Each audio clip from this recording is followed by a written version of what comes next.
शुण शुण आज से ही जगन्नाथ कथा जो चार धाड़ी जानी कहूँ कह पुआ सारे हेले माणिक पाटणा सिना हेला से गोपालुनी नारे नारे ता पूर्वरु से स्थान केउ नाम थिला ताहा तो कहिलो नाही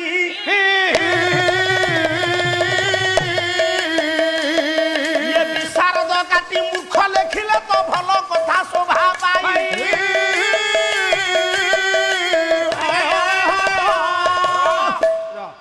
केमिति कवि आसुचंती पंच सखा जुगर सिद्ध साधक माने जगन्नाथ ऊपर अनेक तथ्य देइछंती मु जेतिकी मोर क्षुद्र बुद्धि रे जानिछु म आपण मानकु मात्र घंटाटे बसिबे आपण माने सुनिबे। हां जगन्नाथ किए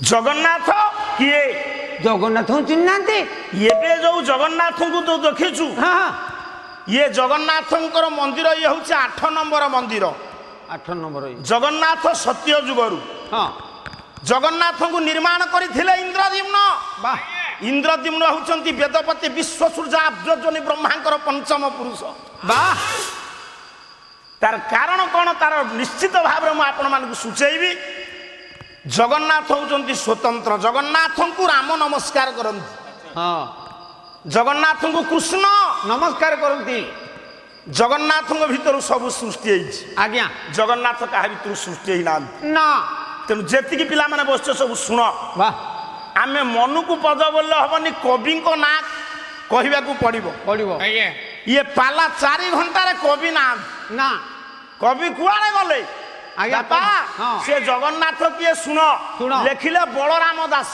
दास कहले ये जगन्नाथ बोली जहा को कही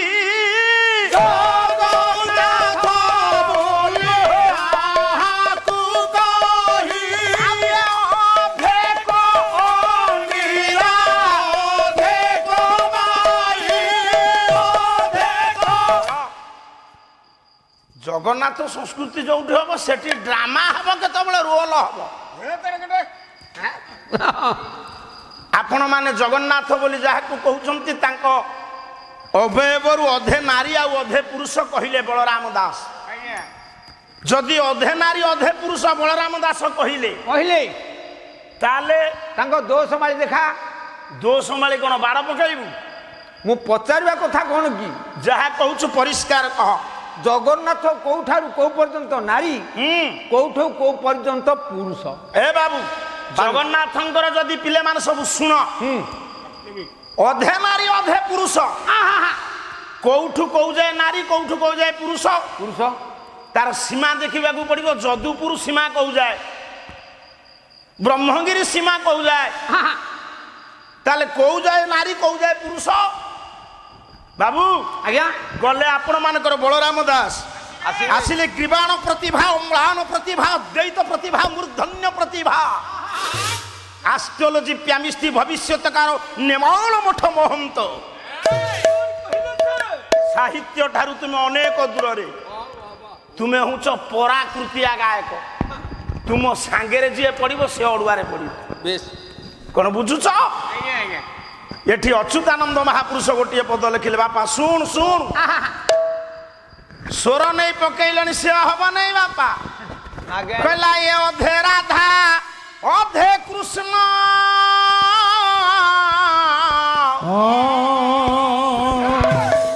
अर्ध आत्मा ये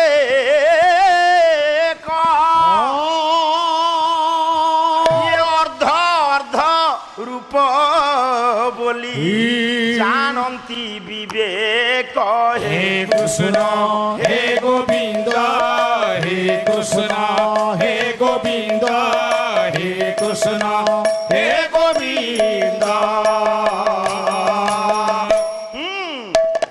तो आखी मोआई ना तो ये से काम मो पाखे काई तांकर तो 5 दिन हला कहउछन हम ये जेते के बस सुन थोड़ा मु तो जा कहूँ शुण अधे राधा अधे कृष्ण कोठो को पर्यंत जगन्नाथंकर शरीर होची राधा कृष्णकर मिलनात्मक विग्रह कौ राधा कौ कृष्ण कहलो अनित्य राधा अनित्य कृष्ण कृष्ण जो राधा कृष्णकर मिलनात्मक विग्रह जगन्नाथंकर शरीर हाँ ପ୍ରକୃତରେ କ'ଣ ଜଗନ୍ନାଥ ଅଧେ କଳା ଅଧେ ଗୋରା?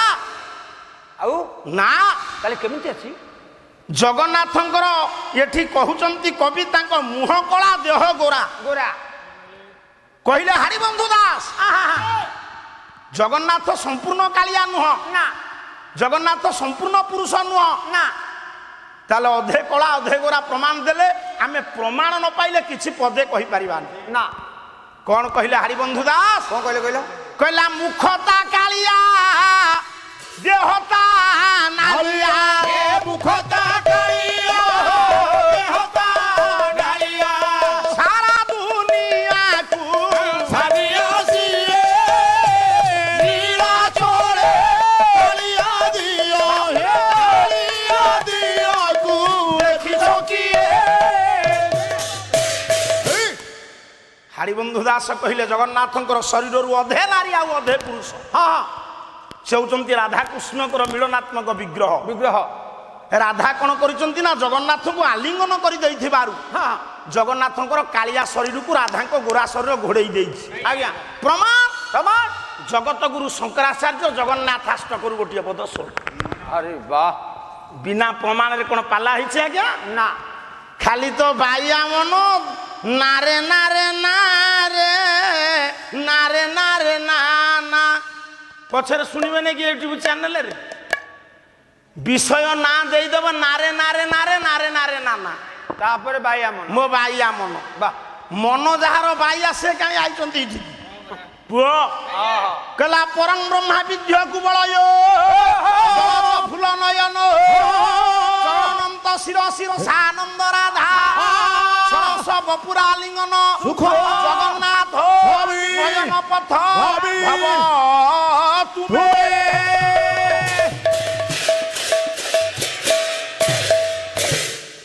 ରସାନନ୍ଦ ରାଧା ସରସ ବପୁରା ଲିଙ୍ଗନ ସୁଖ। ସୁଖ ଏଠି ରସାନନ୍ଦ ରାଧା ଆନନ୍ଦରେ ଖୁସିରେ ଏକ ଅହେତୁକ ଆନନ୍ଦ ଅନ୍ତର୍ଜଗତରେ ଜାଗିବା ପାଇଁ ସେ ଆଲିଙ୍ଗନ କରିଛନ୍ତି କାହାଙ୍କୁ? ନା ଜଗନ୍ନାଥ। ଜୀବ ହେଲେ ରାଧା, ବ୍ରହ୍ମ ହେଲେ ଜଗନ୍ନାଥ। ଜଗନ୍ନାଥ କିନ୍ତୁ ମୁଁ ସେଥିରେ ଖୁସି ନୁହଁ। ଆଉ କୋଉଥିରେ? ରାଧା କାହିଁକି ଗୌରବର୍ଣ୍ଣା, ଜଗନ୍ନାଥ କାହିଁକି କାଳିଆ?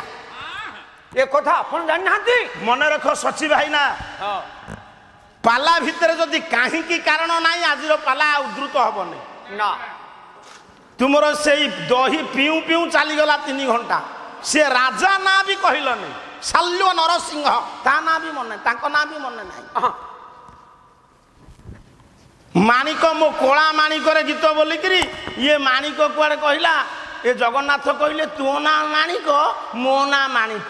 ହଁ ଆଉ ଇଏ ମାଣିକ ତ ଦହି ମୁଣ୍ଡେଇଥିଲା, ଇଏ ମୁଣ୍ଡେଇକିରି ଗଲେ ନେଇ। ଆରେ କଳା ମାଣିକ ରୂପରେ ତାଙ୍କୁ ବର୍ଣ୍ଣନା କରିଛନ୍ତି ଅଭିମନ୍ୟୁ ସାମନ୍ତ ସିଂହାର। ସେ କଥା ବି ମନେ ନାହିଁ କବିଙ୍କ କଥା। ଯେତିକି ଆପଣ ମାନେ ବସିଛନ୍ତି, ତାହେଲେ ରାଧା କାହିଁକି ଗୌରବର୍ଣ୍ଣା, ଜଗନ୍ନାଥ କାହିଁକି କାଳିଆ? ସାର୍ ମୁଁ କହିବି। ସାରେ ରାଧା କିଏ? ଲେଖିଲେ ବଳରାମ ଦାସ, ଆଣ ପଞ୍ଚସଖା ଯୁଗର ସିଦ୍ଧ ସାଧକ।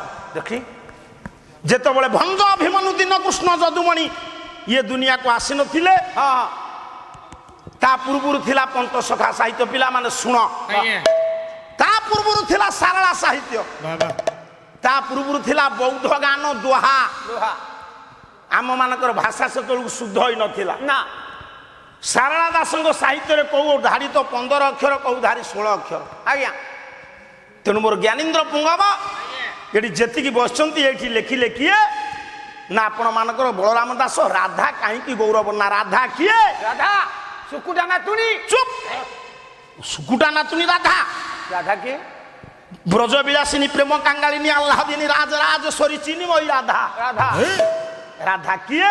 ବଳରାମ ଦାସ ଲେଖିଲେ, ଆଣ। କହିଲା ଜୀବଟି ରାଧା ଅଙ୍ଗ ହୋଇ, ଜୀବଟି ରାଧା ଅଙ୍ଗ ହୋଇ, ଜୀବଟି ରାଧା ଅଙ୍ଗ ହୋଇ, ଜୀବ ଜଗତସିଂହପୁର ବ୍ରେକ୍। ହଁ ଜୀବଟି ରାଧା ଅଙ୍ଗ ହୋଇ, ଜୀବ ହବ ଏନ୍ତେ। ପରମ କୃଷ୍ଣ ବୋଲୁ ଥାଇ। ତମକୁ ଆମେ ଆଖିରେ ହାଣି ଦେବୁ। ତୁ ବୋଧରେ ପାଟି କଲୁ ଭାରି, ତୁ ହାଣ। ତାଙ୍କରି ବସା ଘରେ ଯାଇ ଖାସେ ପଶଛୁ, ତୁ ହାଣିବୁ। ତୁ ସେଇ ପ୍ରକୃତିର ଲୋକ। ତୁ ତାଙ୍କ ପାଖେ ରହିବା ଦରକାର ଥିଲା। ସବୁବେଳେ ସେଇଠି ନୁଟୁରୁ ନୁଟୁରୁ କ'ଣ ପାଇଁ କେଜାଣି ଯାଉଛି। ତାଙ୍କ ପ୍ରକୃତି ଯାହା ଆଙ୍କ ପ୍ରକୃତି ସେଇଆ। ଜୀବ ହଉଛି ରାଧା, ପରମ ହଉଛି କୃଷ୍ଣ। ଯଦି ଜୀବ ହେଲେ ରାଧା, ରାଧା ମୁଁ ଜୀବ ନୁହଁ। ଯିବ ମୋ ରଙ୍ଗ ଯାହା ସଚି ଭାଇନା ରଙ୍ଗ ତା ନା। ଏଠି ଯେତିକି ଜ୍ଞାନୀନ୍ଦ୍ର ପୁଙ୍ଗବ ଉପନୀତ ହୋଇଛନ୍ତି ପାଲା ସଂସ୍କୃତି କି ଶ୍ରବଣ କରିବା ଉଦ୍ଦେଶ୍ୟରେ, ଆଜ୍ଞା ଆପଣଙ୍କର ରଙ୍ଗ ସମସ୍ତଙ୍କର ସମାନ ନା। ତାହେଲେ ଜୀବ ତ ହେଲେ ରାଧା, ରାଧା କାହିଁକି ଗୌରବର ନା? ଏକଥା ମୁଁ ନାଇଁ ସାର୍, ଆମମାନଙ୍କର ପ୍ରାଥମିକ ଅବସ୍ଥାର ରଙ୍ଗ ସମସ୍ତଙ୍କର ଥିଲା ଧଳା। ଧଳା ପିତାମାତାଙ୍କର ଅବଦୈମିତ୍ୟ ଯୌନ୍ୟ ସହ ସମ୍ବନ୍ଧ ଫଳରେ ଯେତେବେଳେ ମାର ଗର୍ଭରେ ବାପାଙ୍କର ଅଖଣ୍ଡ ବ୍ରହ୍ମ ପ୍ରବେଶ କଲା, ଡିମ୍ବାଣୁରେ ଶୁକ୍ରାଣୁ ପ୍ରବେଶ କଲା, ତାପରେ ଆମମାନଙ୍କର ରଙ୍ଗ ସେତେବେଳେ କ'ଣ ହେଲା? କଣ କଣ ଗାଇନିକ ସ୍ପେଶାଲିଷ୍ଟ ନୁହନ୍ତି ଆପଣଙ୍କର କିଏ ଯଶୋବନ୍ତ। ମାତୃଗର୍ଭରେ ପିଲାର ଅବସ୍ଥା ନିରୂପଣ କଲେ। ଗୋଟିଏ ପଦ ମୁଁ ଆପଣମାନଙ୍କୁ ଶୁଣଉଛି। ଯଶୋବନ୍ତ ଦାସ, ଜଗତସିଂହପୁର ଅଢଙ୍ଗ ମଠ ମହନ୍ତ। ମା ଗର୍ଭରେ ପିଲାର ଅବସ୍ଥା କେମିତି?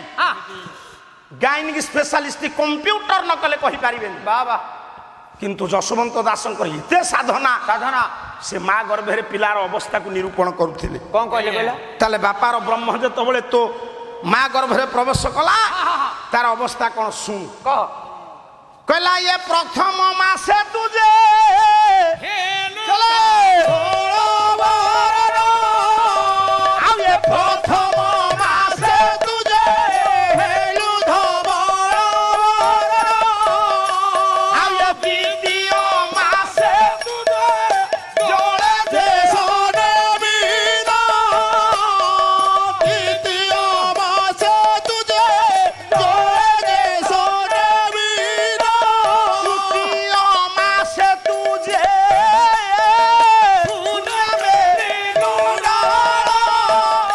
ଆଉ ଏ ଚତୁର୍ଥେ ଅସ୍ଥି ଖୋଜା ହରିରେ ବଡ଼ ମାୟାବୀ ଜୀବ ନୁହେଁ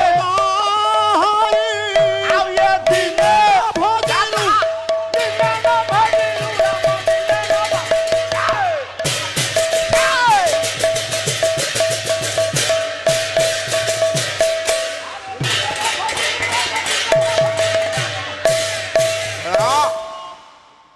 ଏଠି ଯଶୋବନ୍ତ ଦାସ ଲେଖିଲେ ପ୍ରଥା। ଆପଣମାନେ ଯେତିକି ବସିଛନ୍ତି ଆହ୍ଲାଦ ଦାନକାରୀ ଶ୍ରୋତା, ହଁ ହଁ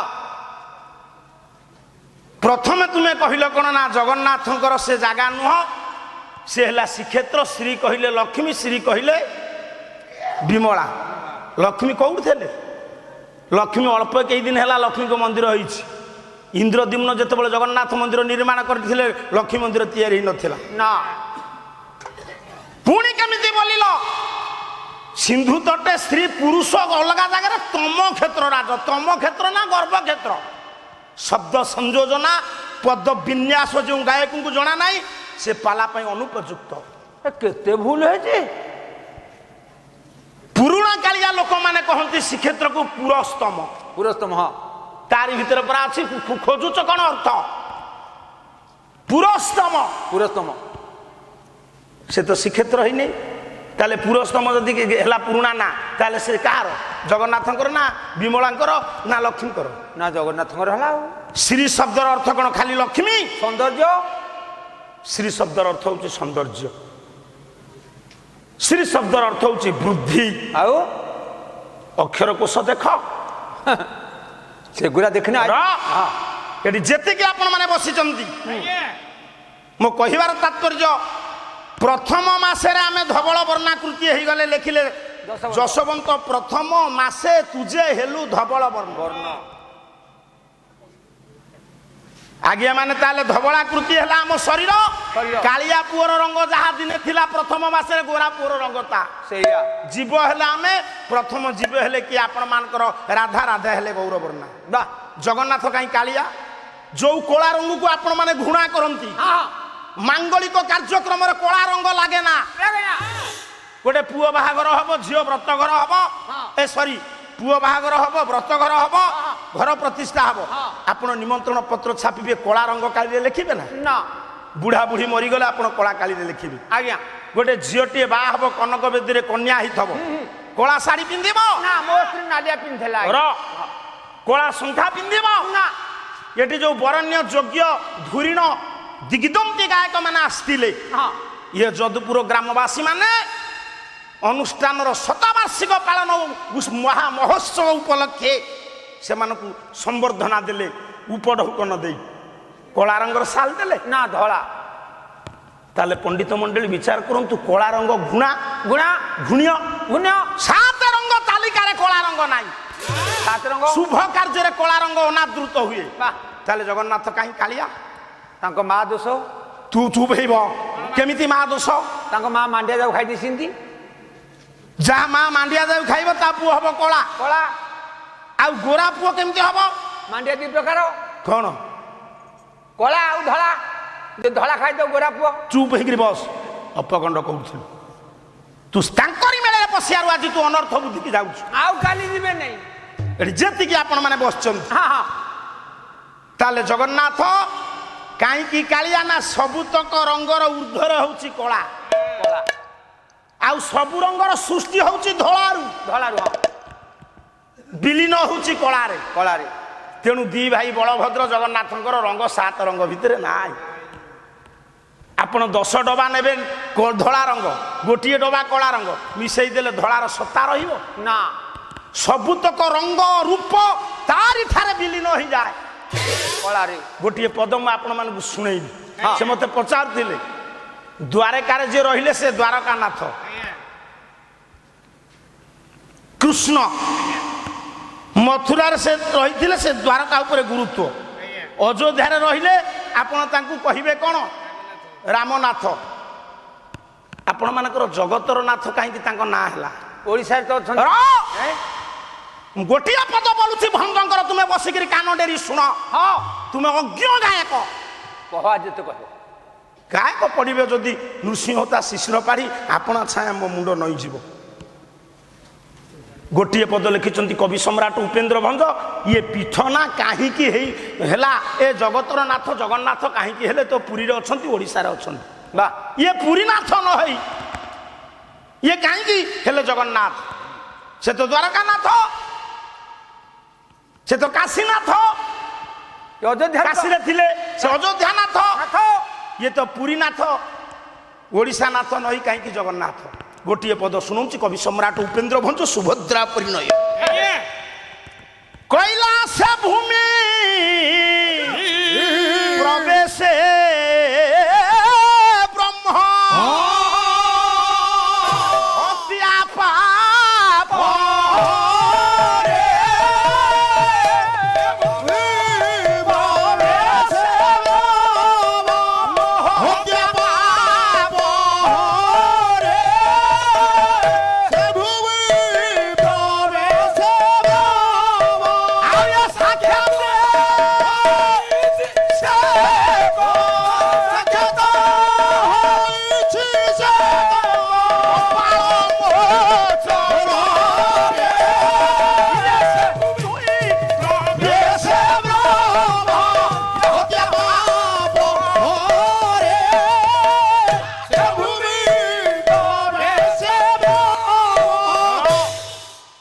ପାଲାବାଲା ବୁଝିବ ଜଗନ୍ନାଥ ନାରୀ କି ପୁରୁଷ କଣ ବତେଇ ଦେବି ତମକୁ ଆଜି ଦେଖେଇବୁ ଆମେ କେବଳ ସେଇ ଜଗନ୍ନାଥ କଥା ଆଉ କିଛି କହିବିନି ବା କେହି ପାଳିଆ ଠିଆ ହେବେ ନାହିଁ ନା ଡ୍ରାମା କରିବେ ନାହିଁ ନା ରୋଲ କରିବେ ନାହିଁ ଓଡ଼ିଶୀ ବୋଲିବେ ନାହିଁ ଭଜନ ବୋଲିବେ ନାହିଁ ଆମର ଦୁଆରୀ ନାଚ ନୁହଁ ଆପଣ ମାନେ ଆହ୍ଲାଦ ଦାନକାରୀ ଶ୍ରୋତା ଆଜି ଷଷ୍ଠ ରଜନୀର ଦ୍ୱିତୀୟ ପର୍ଯ୍ୟାୟରେ ମୁଁ ପାଇଛି ଆପଣମାନଙ୍କୁ ବା ଗୋଟେ ଘଣ୍ଟା ଆପଣମାନେ ଅପେକ୍ଷା କରନ୍ତୁ ସବୁ ପିଲାମାନେ ଶୁଣ ପାଟି କରନ୍ତୁନି ଆଜ୍ଞା ଇଏ ଦୁନିଆରେ ଯେତେ ଧାମ ଅଛି ହଁ ବଦ୍ରୀନାଥ ଯାଆନ୍ତୁ ବା ଦ୍ୱାରକା ଯାଆନ୍ତୁ ଯେତେ ଧାମ ଅଛି ଯେତେ ସବୁଠାରୁ ଶ୍ରେଷ୍ଠ ଧାମ ଜଗନ୍ନାଥଙ୍କ ଧାମ କାହିଁକି କାହିଁକି ନା ଶଙ୍କର ଭଗବାନ ଦିନେ କ୍ରୋଧରେ ଚାପୁଡା ମାରି ଦେଇକି ବ୍ରହ୍ମାଙ୍କୁ ମୁଁ ବେଶୀ ପଛକୁ ଯାଉନି ନା ଏମିତି ଅସୁବିଧାରେ ପଡ଼ିଲେ ତାଙ୍କ ହାତରୁ ଆଉ ବ୍ରହ୍ମାଙ୍କ ମୁଣ୍ଡ ଖସିଲାନି କାର ଶିବଙ୍କ ହାତରୁ ତୁ ଧୀରେ ସେ ତ ଆଉ ଶୌଚ ହେଇପାରିନଥିବେ ସେଇ କଥା କହିବି ବୋଲି ବିଚାର କରୁଛୁ ସେ କ'ଣ ବାଁ ହାତରେ ଚାପୁଡା ମାରିଥିଲେ ନା କୋଉଠି ମୁଁ ଦେଖିନି ଆଜ୍ଞା ନା ଡାହାଣ ହାତରେ ମାରିଥିଲେ କହିଲ ଶୌଚ ହେଇନି ତୁ ଭାରି ଶୌଚ ହଉ ତୁ ଖୋର୍ଦ୍ଧା ଜିଲ୍ଲା ଲୋକ ପୁରୀ ଅବିଭକ୍ତ ପୁରୀ ଜିଲ୍ଲା ତୁ ଝାଡ଼ା ବସିକିରି ଗାଧଉନଥିଲୁ ଆମେ ବତେଇବାରୁ ଗାଧେଇବୁ। ଆମରି ପୁରୀ ଜିଲ୍ଲା ଥିଲା, କ'ଣ କହିଲୁ? ଆମର ଥିଲା, ଆମେ ଏବେ ଭିନ୍ନ ହେଇଯାଇଛୁ। ତୁ ଯେମିତି ବସିଛୁ ସତୀ ଯେମିତି 10 ଖଣ୍ଡେ ଗାଁରେ ମାମଲକାରୀ ପାଳିଆ ନରମରେ ବସୁନୁ। ମୋ ଉପରେ ତମର ଏତେ ଆଖି କାହିଁକି? ଶୁଣ, ଯେତେ ଧାମକୁ ଦୌଡ଼ିକିରି ଗଲେ କୋଉ ଧାମରେ ପାପ ମୁକ୍ତ ହେଲାନି ସେମିତି ଲାଗିଛି ହାତରେ।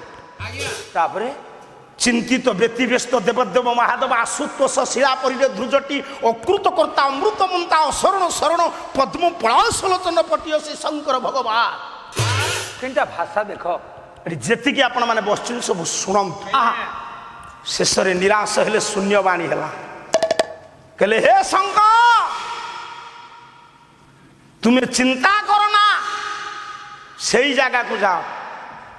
ଯଦି କଳିଯୁଗରେ ପଣ୍ଡିତେ ବ୍ରହ୍ମାଙ୍କ ମୁଣ୍ଡ ଛିଡ଼େଇଥିଲେ ଶିବ, କଳିଯୁଗରେ ବ୍ରହ୍ମା କୋଉଠୁ ଆସିବେ? ଇଏ ଜଗନ୍ନାଥ ମନ୍ଦିର କେତେ ପୁରୁଣା ମୁଁ ଗୋଟି ଗୋଟିକିରି ଆପଣମାନଙ୍କୁ ଆଜି କହିବି। କହ। ଶେଷରେ କହିଲେ ସେଇ କ୍ଷେତ୍ରକୁ ଯାଅ, ସେଇ କ୍ଷେତ୍ରରେ ପହଞ୍ଚିଲେ ତୁମର ନିଶ୍ଚିତ ଭାବରେ ମୁକ୍ତ ହବ ମସ୍ତକ, ମୁକ୍ତ ହବ ପାପ। ପାପ। ସେ କହିଲେ କୋଉ କ୍ଷେତ୍ରକୁ ଯିବି, କୋଉ କ୍ଷେତ୍ରକୁ ଯିବି? କବି ସମ୍ରାଟ ଉପେନ୍ଦ୍ର ଭଙ୍ଗ ସୁଭଦ୍ରା ପରିଣ ଆଣ। ସେ କମ୍ବୁ କଟକ ରାଜା ସ୍ୱୟଂ ଜଗନ୍ନାଥ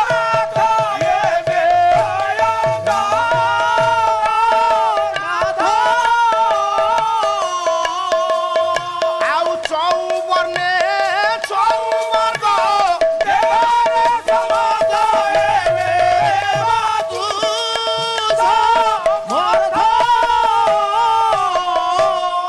ବାଇଆ ମନ ନାରେ ନାରେ ନାନା ହେଇପାରିବ ନାହିଁ। ନା ସେ କମ୍ପାନୀ ଇଏ ନୁହଁ। ବାଇଆ ମନ ନାରେ ନାରେ ପାଲାକୁ 8,000 ଟଙ୍କା, ନା 4 ହେଲେ ତୁମର ବହୁତ ହେଇଗଲାଣି। ହଁ ପାଞ୍ଚ ନା ଆଇଛନ୍ତି। ତୁମେ ଯେତିକି ଆପଣମାନେ ବସିଛନ୍ତି ବିଚାର କରନ୍ତୁ। କହିଲେ ସେ କମ୍ବୁ କଟକ ରାଜା, କମ୍ବୁ କଟକ ରାଜା, ଶଙ୍ଖ କଟକ ଶଙ୍ଖ କ୍ଷେତ୍ର ରାଜା ପୁରୁଷୋତ୍ତମ। ତାହେଲେ ପଣ୍ଡିତେ ଆମେ ବେଳେ ବେଳେ କ'ଣ କୁହେ, ଏ ଗାୟକ ମାନେ କୁହନ୍ତି ଜଗନ୍ନାଥଙ୍କ ଧାମରେ ଶଙ୍ଖ ବାଜେନି। ସାରେ ବାଜେନି? ନା ବାଜେନି ନା। ଆଜ୍ଞା ଦିନକୃଷ୍ଣ ସାଧୁବାଦ ଜଣାଉଛି ମୁଁ ଆପଣଙ୍କୁ ଅନ୍ତର ଗଭୀରତମ ପ୍ରଦେଶରୁ ସାଧୁବାଦ। ଦୀନକୃଷ୍ଣ ଦାସ ଲେଖିଛନ୍ତି, କ'ଣ କହିଲେ? କହିଲେ କମ୍ବୁ କଟକଳେ ନୀଳାଦ୍ରି ନଗରେ ପାହାନ୍ତି ଶଙ୍ଖ ବାଜିଲା। କମ୍ବୁ କଟକରେ ନୀଳାଦ୍ରି ନଗରେ ଜଗନ୍ନାଥଙ୍କର ବହୁତ ସେବା ବୁଡ଼ିଗଲାଣି। ହଁ ସେବାକାରୀ ମାନେ ଚାଲିଗଲେଣି। ବା ଆଉ ଏବେ ଶଙ୍ଖୁଆ ସେବକ ନାହାନ୍ତି, ଶଙ୍ଖ ଏବେ ବାଜୁନି। ବଜେଇବ କି? କିନ୍ତୁ ବାଜୁଥିଲା। ଆଜ୍ଞା। ନହେଲେ ଦୀନକୃଷ୍ଣ ଦାସଙ୍କ ପରି ପରମ ଭକ୍ତ କେମିତି ଲେଖିଲେ? ଭଗବାନ ଶୂନ୍ୟବାଣୀରେ ଜଣେଇ ଦେଲେ, କହିଲେ ହେ ଶଙ୍କର ଭଗବାନ, ସେ ଶଙ୍ଖ କ୍ଷେତ୍ର କମ୍ବୁ କଟକର ରାଜା ସ୍ୱୟଂ ଜଗନ୍ନାଥ ଜଗନ୍ନାଥ ସେଇ ବସିଛି ବଳିଆର ବାହୁ ଖୋଲି। ବା ତୁମେ ଯାହା କହିଛ ମୁଁ ତାହା କରିବି। ମୁଁ କହିଛି ତୁମେ ଯୋଉ ବାଟରେ ଯିବ ମୁଁ ସେଇ ବାଟରେ ଯିବି, କିନ୍ତୁ ମୁଁ ଯୋଉ ବାଟରେ ଯିବି ତୁମେ ଯାଇପାରିବନି। କାଲି ତ ଯାଇପାରିବ। ପୁଣି କାଲି ସଂସ୍କୃତ ପକେଇବି, କାଲି ସଂସ୍କୃତ ରାମାୟଣ ପଢିବ। କାଲି ହଁ ଦେଖିବା ଅଧା ଛାଡ଼ିବି କେମିତି ତୁମେ କରିବ। କାଲି ପୋଟଳ କର। ହଁ ଯଦି କରିଦେଲ ଇଏ ସନା ଦାସ 7 ରାତି ପଇସା ଛାଡ଼ି ଦେଇ ପଳେଇବ, କିନ୍ତୁ ଆମେ ଛାଡ଼ିବୁନି। ଯେତିକି ଆପଣ ମାନେ ବସିଛନ୍ତି ଶୁଣନ୍ତୁ। ଶୁଣନ୍ତୁ, ତୁମକୁ ଲାଜ ଲାଗୁନି କହୁଛ ଆଇଲା ମୁନା ଖାଁ? ଜଗନ୍ନାଥ ତ ଗମ୍ଭୀରା ଭିତରେ 22 ପାହାଚ ପାଖରେ କାହିଁକି ପତିତ ପାବନ ମୂର୍ତ୍ତି? କ'ଣ ପାଇଁ, କାହା ପାଇଁ ହେଇଛି କହିଲ? ମୁଁ ପରବର୍ତ୍ତୀ ସମୟରେ କହିବି। ଆଜ୍ଞା ଗଜପତି ରାମଚନ୍ଦ୍ର ଦେବଙ୍କ ପାଇଁ ସେ କ'ଣ କହିଲେ? ତର୍କି ଖାଁ ଆଇଲା, ସେ କହିଲେ ମୁନା ଖାଁ ଆଇଲା। ମୁନା ଖାଁ ଆଇଲା କ'ଣ ଫିଲ୍ମ ସୁଟିଂ କରିବାକୁ? କହିବି ନାହିଁ, ମୁଁ ଜବର କହିବି। ଗାଁ ଲୋକ ମତେ ଡାକିଛନ୍ତି ବାଦ ପାଲା କରିବାକୁ। ମୁଁ ତୁମର ଭୁଲ ଯୋଉଠି କହିବି କହିବି କହିବି। ଆମେ କହିବୁ। ମୁଁ ବିଦାୟ ହେଇଯିବି ବରଂ କହିବି। କହିବା ହଉଛି ମୋର ସାର ଯୋଉଠି ନୃସିଂହ ହୋତା ଓଡ଼ିଶାର ଗାୟକ ସମ୍ରାଟ ପାଲା ରେଟ୍ ବଢ଼େଇଛି ତାକୁ ତ କହିଛ। ଆଉ ତୁମେ କିଏ? ପରାକୃତିଆ ଗାୟକ, ପରାକୃତିଆ।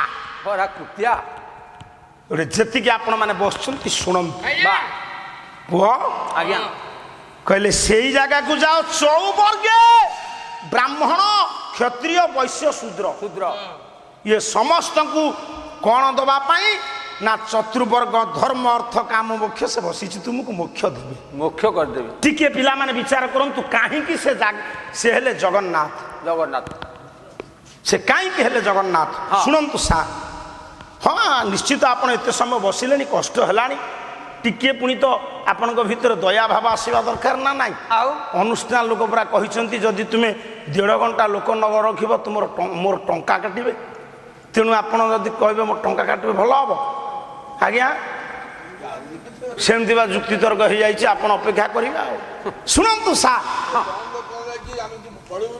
ନାଇଁ ଆଜ୍ଞା ଇଏ ଗୋଟେ ହଉଛି ଗୋଟେ କୌଶଳ ଗୋଟେ କାରିକ ଏଠି ଯେତିକି ଆପଣ ମାନେ ବସିଛନ୍ତି ଶୁଣନ୍ତୁ ସେ କ'ଣ କଲେ କଲେ ସେଇଠିକି ଗଲେ ଯିବ ଦେଖନ୍ତୁ ଭଞ୍ଜ ଲେଖା ସେ ଯେମିତି ପହଞ୍ଚିଛନ୍ତି ଖସି ଯାଇଛି ହାତ ଖସିଲା କାହିଁକି ଆଜ୍ଞା ଜଗନ୍ନାଥ ଦାସ ପରିଷ୍କାର କଲେ କହିଲେ ଇଏ ବିଶ୍ୱରେ ଯେତେ ତୀର୍ଥ ଅଛି ବୁଲିଲେ ଶିବ କୋଉଠି ଖସିଲାନି ଇଏ ପୁରୁଷୋତ୍ତମ କ୍ଷେତ୍ରରେ କାହିଁ ଖସିଲା ପୁରୁଷୋତ୍ତମ କ୍ଷେତ୍ରରେ ୟା ଭିତରେ କ'ଣ ଗୁରୁତ୍ୱ ଅଛି ପରିଷ୍କାର ଲେଖିଦେଲେ ଜଗନ୍ନାଥ ଦାସ ଭାଗବତରେ କହିଲେ ଇଏ ଦେଖ ଯେତେ ନଦ ନଦୀ ପ୍ରବାହେ ମିଳନ୍ତି ଜଳଧି ପ୍ରବାହେ ମିଳନ୍ତି ଜଳଧି ପ୍ରବାହେ ମିଳନ୍ତି ଜଳଧି ଏ ମୋର ଶାସ୍ତ୍ରବିତି ସଜ୍ଜନ ମଣ୍ଡଳୀ ହଁ ଜଗନ୍ନାଥ ଦାସ କହିଲେ ଦେଖ ଇଏ ଯେତେ ନଦ ନଦୀ ନଦୀ ପ୍ରବାହେ ମିଳନ୍ତି ଜଳଧି ସାରମାନ ନଦ ତ ନଦୀ ତ ନଦୀ ହଁ ନଦ କ'ଣ ନଦ କ'ଣ ନଦୀ ତ ନଦୀ ନଦ କ'ଣ ନଦ କ'ଣ ଆପଣଙ୍କର ଗଙ୍ଗା ନଦୀ ଯମୁନା ନଦୀ ବ୍ରାହ୍ମଣୀ ନଦୀ ବୈତରଣୀ ନଦୀ ତାହେଲେ ନଦ କିଏ ନଦ କିଏ ଜଗନ୍ନାଥ ଦାସ କହିଲେ ପ୍ରାବୁଟ କାଳରେ ବର୍ଷା କାଳରେ ବନ୍ୟା ପାଣି ଗୋଳିଆ ପାଣି ସବୁ ଯାକ ଯାଇ ପ୍ରବାହିତ ହେଇ ମିଶେ ସମୁଦ୍ରରେ ଦେଖ ଇଏ ଯେତେ ନଦ ନଦୀ ପ୍ରବାହେ ମିଳନ୍ତି ଜଳଧି କାହିଁକି ଯାଆନ୍ତି ନଦ କିଏ କହିବି କାହିଁକି ଯାଆନ୍ତି ନା ତା ତଳପଦ କହିଲା ଲବଣ ଜଳରେ ମିଶନ୍ତି ସୁନାମ ଗୁଣ ପାଶରନ୍ତି ସୁନାମ ଗୁଣ ପାଶରନ୍ତି ସୁନାମ ଗୁଣ ପାଶରନ୍ତି ଲବଣ ଜଳରେ ଯେତେବେଳେ ସବୁତକ ନଦ ନଦୀ ମିଶିଯିବେ ଆପଣ କହିବେ କି ଏତକ ପାଣି ଗଙ୍ଗା ନଦୀର ନା ଏତକ ପାଣି ମହାନଦୀର ନା ଏତକ ପାଣି ଦେବୀ ନଦୀର ନା ସମସ୍ତେ ନିଜର ଗୁଣ ରୂପ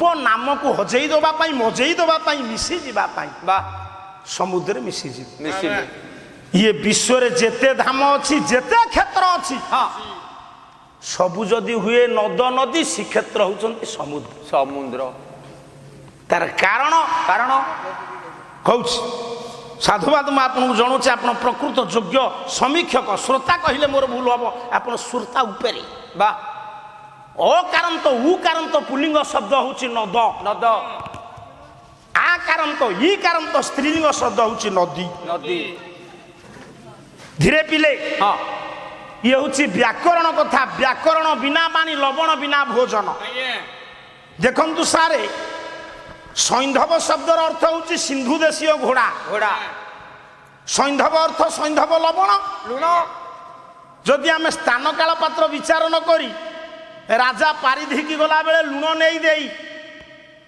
ରାଜା ଖାଇବାକୁ ଗଲାବେଳେ ଯଦି ଘୋଡ଼ା ଦବା ତାହେଲେ ବ୍ୟାକରଣ ନଥିଲେ ବାଣୀ ସବୁ ଅଡୁଆ ହେଇଯିବ ହଁ ଅକାରାନ୍ତ ପୁଲିଙ୍ଗ ଶବ୍ଦ ଉକାରାନ୍ତ ପୁଲିଙ୍ଗ ଶବ୍ଦ ହଉଛି ନଦ ବ୍ରହ୍ମପୁତ୍ର ନଦ ନଦ ସିନ୍ଧୁ ନଦ ବୁଢା ବଳଙ୍ଗ ନଦ ଯୋଉଥିରେ ଦୀର୍ଘଇକାର ଥବ ସେଇ ହଉଛି ନଦୀ ନଦୀ କାରଣ କେବଳ ଇ କହିଲେ ଭୁଲ ହବ ମୁନି ଇକାର ସେ କଣ ସ୍ତ୍ରୀଲିଙ୍ଗ ନା ନଦୀ ହଉଛି ଦୀର୍ଘଇକାର ଦୀର୍ଘଇକାର। ଏମାନେ ନଦ ଏମାନେ ହଉଛି ନଦୀ ନଦୀ ଏମାନେ ସମୁଦ୍ରରେ ମିଶିଲା ପରେ ଇଏ ଯେତେ ଧାମ ଅଛି ବିଶ୍ୱରେ ଜଗନ୍ନାଥ ଧାମ ହଉଛି ସେହିପରି ବା ରାମ କୁହନ୍ତୁ ମୁଁ ରାମକୁ ସମାଲୋଚନା କରୁନି ରାମ ଯୋଉ ଅବସ୍ଥାରେ ପ୍ରାଣ ତ୍ୟାଗ କରିଛନ୍ତି ଆପଣ ସାଧାରଣ ଲୋକ ଯଦି ସେମିତି ପ୍ରାଣ ତ୍ୟାଗ କରିବ ଲୋକ ସମାଲୋଚନା କରିବେ ହଁ କହିଲା ଏ ସରଜୁ ନଦୀରେ ପଣ୍ଡିତ ମଣ୍ଡଳୀ ଜଳ ସମାଧି ହୋଇଲେ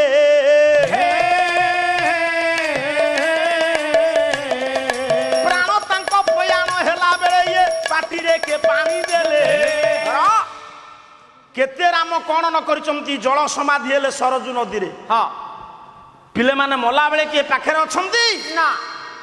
ଏ ପିଲାମାନେ ବସିକି ଶୁଣ ଶୁଣ ଇଏ ଦୁନିଆରେ ଯଦି ଗୋଟେ ବୁଢାର ହେଇଥିବ 8-10ଟା ପୁଅ ପୁଅ 20-25 ନାତି ନାତୁଣୀ ସାରେ ସେ ହାଟକୁ ଗଲା ବେଳେ ଯଦି ବାଟରେ ପଡିକିରି ମରିଗଲା ଗାଁ ଲୋକ ସମାଲୋଚନା କରିବେନି? କରିବେ। କହିବେ ଇରେ ଦେଖରେ ଇଏ କି ପାପ କରିଥିଲା ଅଧ ବାଟରେ ପଡିକିରି ମଲା। ମଲା। ତାହେଲେ କୃଷ୍ଣଙ୍କର ହଉଛି 16,108 ସ୍ତ୍ରୀ। ପିଲା କେତେ? କିଏ କହି 10,008 ସ୍ତ୍ରୀ। ହଁ ସବୁ କାଟିଦେ 8ଟା ଥାଉ। ଆଉ ପିଲା ହଉଛି 60,080। କାହାର? କୃଷ୍ଣଙ୍କର। ତାହେଲେ ଚାଉଳ ଟ୍ରକ ତାଙ୍କ ଦ୍ୱାରା ଲାଗୁଥିବ। ତୁ ବସିଲୁ ଥିରେ ସେତେବେଳେ କଣ ଚାଉଳ ବଣ୍ଟା ହଉଥିଲା? ନା। କିନ୍ତୁ ମଲା ବେଳେ କିଏ ଟୋପେ ପାଟିରେ ପାଣି ଦେଇଛି? ନା। ଯୋଉ ପାଣ୍ଡବ ମାନଙ୍କୁ ଏତେ ସାହାଯ୍ୟ କରିଥିଲେ କଲ୍ୟାଣ କଳ୍ପଦ୍ରୁମ ଅଲୌକିକ ପ୍ରେମକାରୀ ବ୍ରଜ ବିଳାସକ ହଟିଆ ନାଗର କାହ୍ନା ରାଧିକା ବଲ୍ଲଭ ବଂଶୀ ବଟବାସୀ ରସିକେନ୍ଦ୍ର ମୌଳି ଆର୍ଯ୍ୟାବର୍ତ୍ତର ଶ୍ରେଷ୍ଠ ପୁରୁଷ। ହଁ ସେ ଅର୍ଜୁନ ଛୁଇଁଲା ନା। ତାହେଲେ କୃଷ୍ଣ କି ଅବସ୍ଥାରେ ମଲେ ଦେଖନ୍ତୁ। ଏବେ ସାର ମଥୁରା ଅଛି, ଅଛି ଦ୍ୱାରକା ଅଛି, ଅଛି। କୃଷ୍ଣ ଅଛନ୍ତି ନା। ଅଛି ଅଯୋଧ୍ୟା, ହଁ ରାମ ଅଛନ୍ତି ନା। ସେ ପଥର ମୂର୍ତ୍ତି ନା। କିନ୍ତୁ ଆପଣ ମାନେ ବିଚାର କରନ୍ତୁ ଦିନ ଦିନ ଥିଲା ସେ ରାମ ମନ୍ଦିରକୁ ବି ଭାଙ୍ଗି ଦିଆଗଲା କିନ୍ତୁ ସତ୍ୟ ଯୁଗରୁ ଜଗନ୍ନାଥ ଅଛନ୍ତି। ଅଛନ୍ତି। ସେ ମରୁଛନ୍ତି ପୁଣି ବଞ୍ଚୁଛନ୍ତି। ସତରେ କଣ ସେ ମରୁଛନ୍ତି? ନବକଳେବର ହଉଛନ୍ତି। ମୁଁ 3 ଥର ନବକଳେବର ହେଲେଣି। ତମେ? ମୋ ବାଲ୍ୟ ବୟସ ଆଉ ଅଛି ବାଲ୍ୟ ସମୟ ନା। ମତେ କିଏ କହିବ କି ସନାତନ ଦାସ ପିଲା ଲୋକ? ନା। ମୋ ବାଲ୍ୟ ପଳେଇ ଯାଇଛି। ମୋ ବାଲ୍ୟ ମୋ ଶରୀରରୁ ମରି ଯାଇଛି। ମରିଗଲା। କୌମାର ଅବସ୍ଥା ମରି ଯାଇଛି। ମରିଯାଇଛି। ଆଉ କିଛି ଦିନ ପରେ ଯୌବନ ଅବସ୍ଥା ମରିଯିବ। ମରିଯିବ। ଆସିବ ବାର୍ଦ୍ଧକ୍ୟ। ବୁଢା ହେଇଯିବା। ଏ ଦେହ ଭିତରେ କେମିତି ଦେହ? ଆଜ୍ଞା ହଁ ସେ କୌମାର ଯିଏ ସେ ପୌଣ୍ଡ ବାଲ୍ୟ ପୌଗଣ୍ଡ ଯୌବନ ବାର୍ଦ୍ଧକ୍ୟ ସେ କୌମାର ଯିଏ ସେ ପୌଗଣ୍ଡ କୁହାଯାଇଛି। ତେଣୁ ହେ ମୋର ବିଦ୍ୱାନ ମଣ୍ଡଳୀ, ହଁ ହଁ ଜଗନ୍ନାଥ ଅସ୍ମିନି ଦେହେ କୌମାର ଯୌବନ ଜରା। ଶ୍ରୀମଦ ଭଗବତ ଗୀତା ଲେଖିଛନ୍ତି କୌମାର, ସେ ଯେ ପୌଗଣ୍ଡ ଲେଖି ନାହାନ୍ତି। କିନ୍ତୁ ଲୋକାଚାର ମତରେ ଆମେ ପୌଗଣ୍ଡ କହିବାଟା ଠିକ। ଓହୋ ମୁଁ ବୁଝୁଛି, ହେଲେ ଆମେ ତ ସବୁ ମତ ଦେବୁ ନା। କୋଉ ମତ ଠିକ କୋଉ ମତ ଭୁଲ କହିବୁନି। ମୁଁ କଣ ସଚି ଭାଇନା ଭଳିଆ ସମାଲୋଚନା କରିବି ୟାଙ୍କୁ କଣ ଯାଉ କୁହନ୍ତି ଯଦୁମଣି। ଯଦୁମଣି କି? ଭୁଲ। ଆମେ କବି, ଆମ ପାଖରେ ସମସ୍ତେ ସମାନ। ସମାନ। ଅଶ୍ବିନୀ ଦେହେ କୌମାର ଯୌବନ ଜରା। ତେଣୁ ସେ ପୌଗଣ୍ଡ ଅବସ୍ଥା ଯିଏ ସେ କୁମାର ଅବସ୍ଥା, ହଁ ଯୌବନର ପୂର୍ବ ଅବସ୍ଥା। ତାହେଲେ ଜଗନ୍ନାଥ ଜଗନ୍ନାଥ ହଁ କର ସେଇ ପବିତ୍ର ଧାମରେ ଜଗନ୍ନାଥ ନବକଳେବର ହଉଛନ୍ତି। ତାଙ୍କ ଖୋଳପା ବଦଳି ଯାଉଛି। ବଦଳି ଯାଉଛି। ସେ ଯେମିତି ସେମିତି। ହଁ ମୋ ଶରୀରରେ ଯୋଉ ଖୋଳପା ଥିଲା ହଁ ବାଲ୍ୟ ବେଳେ ସେ ଆଉ ନାହିଁ। ନା। ପୌଗଣ୍ଡ ଅବସ୍ଥା ବେଳେ ନାହିଁ ଆଉ। ନା। ଯୌବନ ପରେ ଯେତେବେଳେ ବାର୍ଦ୍ଧକ୍ୟ ଆସିବ ସେ ଖୋଳପା ଆଉ ନଥିବ। ନା। ମୁଣ୍ଡ ଚୂଳ ପାଚିଯିବ, ଦାନ୍ତ ପଡିଯିବ, ବେଶ ଚମ ଧୁଡୁ ଚମ ଧୁଡୁ ଧୁଡୁ ହେଇଯିବ। ହଁ ତେଣୁ ପୁଅ ତାରେ ସେ ଭୂମିରେ ଏତେ ମାହାତ୍ମ୍ୟ। ଦେଖ ସତ୍ୟ ଯୁଗରେ ନାଥ ହେଲେ ନୃସିଂହ ନାଥ, ନାଥ ରହିଲେ ଗଙ୍ଗା ନଦୀ କୂଳରେ। କୂଳରେ। ତ୍ରେତା ଯୁଗର ନାଥ ହେଲେ କିଏ? ରଘୁନାଥ ରହିଲେ ସରଜୁ ନଦୀ କୂଳରେ। ଦ୍ୱାପର ଯୁଗର ଗୋପୀନାଥ ରହିଲେ ଯମୁନା କୂଳରେ। ଇଏ ଡରିକିରି ଗଲେ ଯୋଉ କୋଉଠିକି? ଦ୍ୱାରକା ନିର୍ମାଣ କଲେ ଜରାସନ୍ଧ। ବା କଳି ଯୁଗର ଜଗନ୍ନାଥ ରହିଲେ ସମୁଦ୍ର କୂଳରେ। ଫେନିଲ ଯୁକ୍ତ ନୀଳ ତରଙ୍ଗାୟିତ ଉଦ୍ବେଳିତ ଉନ୍ମାଦିତ କୁପାରା କୁପାରା ପାରାବାର ସରିତପତି ସମୁଦ୍ରାବ୍ଧି। ସେଇ ସମୁଦ୍ର କୂଳରେ ରହିଲେ ଜଗନ୍ନାଥ। ଜଗନ୍ନାଥ ଇଏ ସବୁତକ ଧାମ ଯଦି ହୁଏ ନଦ ନଦୀ, ଜଗନ୍ନାଥ ଧାମ ହଉଛି ସମୁଦ୍ର। ସମୁଦ୍ର। ଆପଣ ଚାହିଁଲେ ଆପଣଙ୍କୁ ମୁଁ ରାମ ସଜେଇ ଦେବି କି ଆପଣ ମତେ ରାମ ସଜେଇ ଦେବେ ହଁ କୃଷ୍ଣ ସଜାଇ ଦେବେ ସଜେଇ ଦେବେ ହେ ପୁଅ ଏଁ? ରାମ ନୀଳାରେ ରାମ ନାଚିବେ କୃଷ୍ଣ ନୀଳାରେ କୃଷ୍ଣ ନାଚିବେ ହଁ କୋଉ ଯାତ୍ରା ପାର୍ଟିରେ ଜଗନ୍ନାଥ ହେଇକି ନାଚିଛି କାହିଁକି ଜଗନ୍ନାଥ ହେଲେ ତ ଏଇଠୁ ଅଣା ହବ